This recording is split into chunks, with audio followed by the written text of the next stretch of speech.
Welcome to our 2012 Charlotte 49ers softball preview show. Ryan Rose with you, and we've got the head coach, Amy DeVos, back for season number 18 at the helm of the program. And we have just one senior this year, Lorena Vela, but she's an important one, and we're going to get to that in 1 second. Coach, let's talk about this season coming up for 2012. You have the fall. The spring sports, I think, have a little bit of advantage where you get to kind of test yourselves in the fall, play a few other teams, but get a sense of what you've got coming back. You've got a lot of freshmen on this team, and you've lost quite a bit as far as upper class leadership. Pitching-wise, over the last several years, you've graduated some pretty stout pitchers. What do you feel like you have coming this spring to this program? Well, I think, like you mentioned, the freshman class is a big one.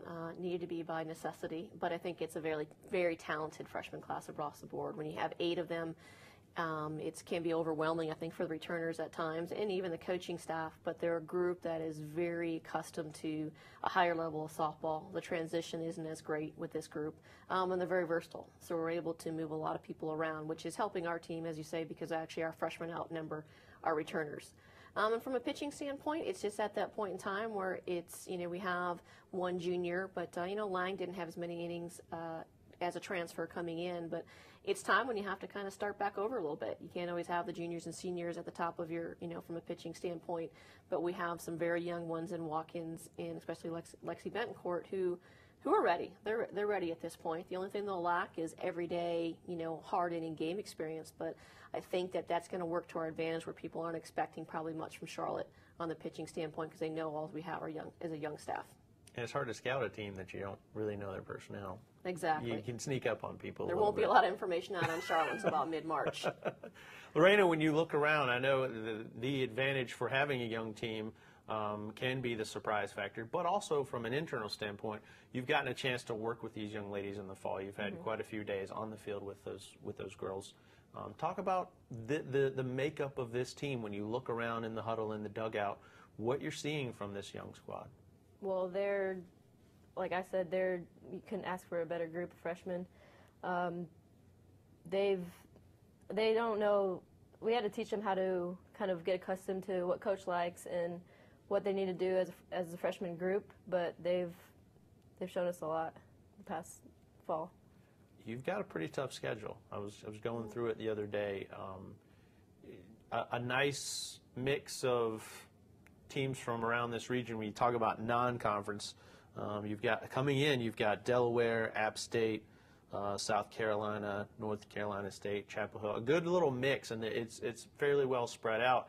Not to mention the fact that you're hosting tournaments on the second and third weekends of play. So early on, you're going to get a sense of who you are pretty quickly. What do you expect out of this young group, and kind of think ahead to what you're throwing them into early on your schedule? Well, the schedule is one of the tougher ones we've played in years, probably, just let alone with our trip out to San Diego. We're going to go out and play 4 teams who all were in regionals last year, probably 4 teams who are top 50 RPI. And I think that with playing early on and in February and staying home, it gives us a chance to really gel, to work different lineups. And you're always preparing before you get into conference. But, and then non-conference wise, it's the teams in the state itself, NC State, Chapel Hill, South Carolina.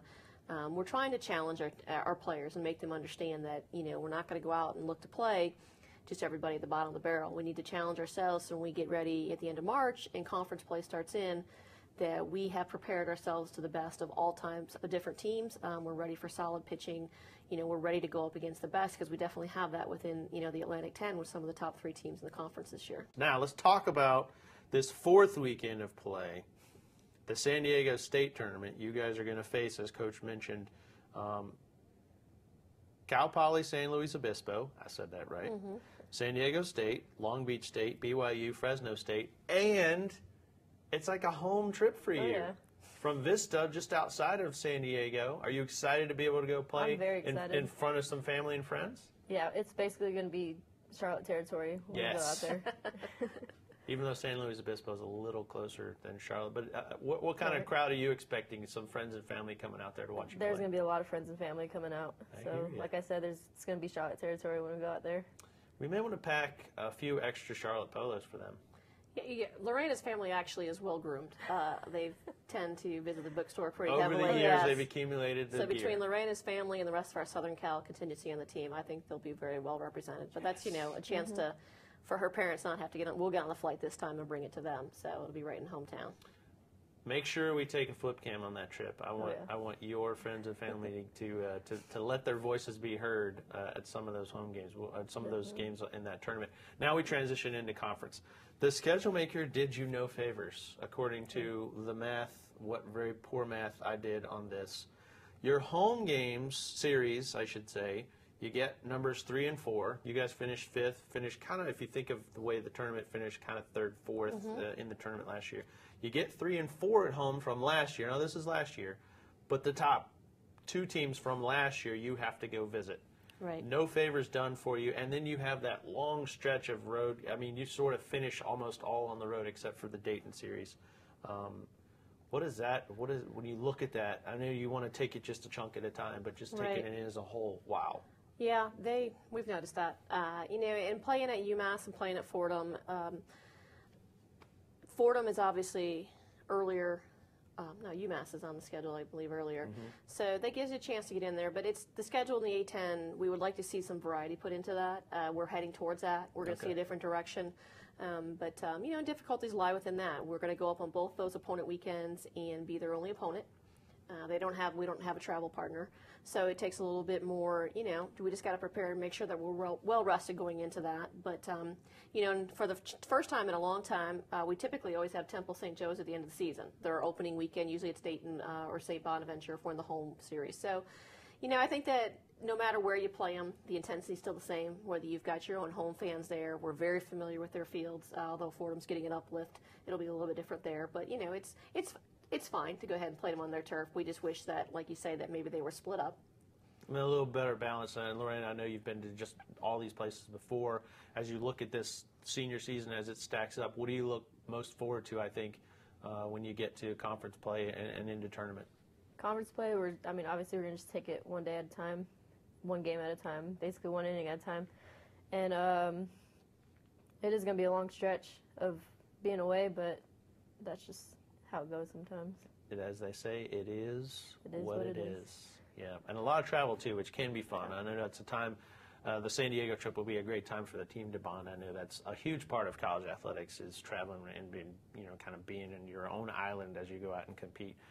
This is one of the top programs in the conference. I think you think of UMass and you guys and Fordham. That's kind of a nice little bunch at the top, and it's always competitive. I cannot wait to see how this season turns out for you. Best of health to you. I know you've been a trooper and you've been in there for, I think 150 starts is what I counted up so far. So let's get that to 200 plus. Yeah. Let's get you playing into mid-May, maybe late May. Right. Get into a super regional and get to the World Series and see you guys on TV. Best of luck to you and your crew this year. I appreciate you guys having a little bit of time. You have a lot of chances to catch them at home. We mentioned those 2 tournaments. They're coming up soon, second and third weekends of the season. But a nice smattering of home games throughout the course of the season, and a beautiful facility to play in. It has really become a nice spot to watch some college softball. Head on down and catch these ladies. You can check out that schedule at www.charlotte49ers.com. Thanks again, Coach Amy DeVos and our senior Lorena Vela. Good luck to you guys this season. Go Niners, and we'll see you down there at the softball complex.